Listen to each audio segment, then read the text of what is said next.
Başkanım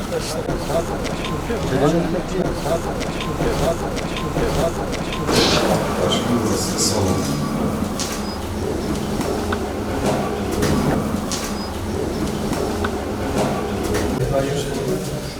Duşakhanelerimiz de başkanım.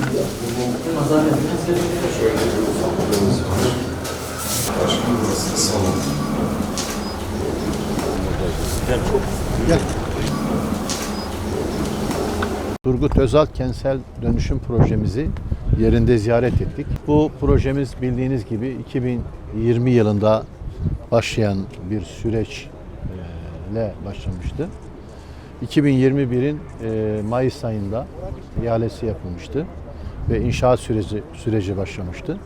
Biz geldiğimizde yaklaşık %40'larda bu kentsel dönüşüm projesini devraldık. Çok şükür 2024 yılının Aralık ayında A ve B blokları tamamladık.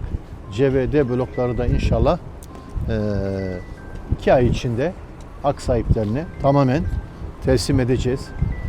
Kısacası burada Yeşilyurt Belediye'mizin yürüttüğü bir projeyi sağ salim, kimse mağdur olmadan bitirip hak sahiplerine teslim edeceğiz.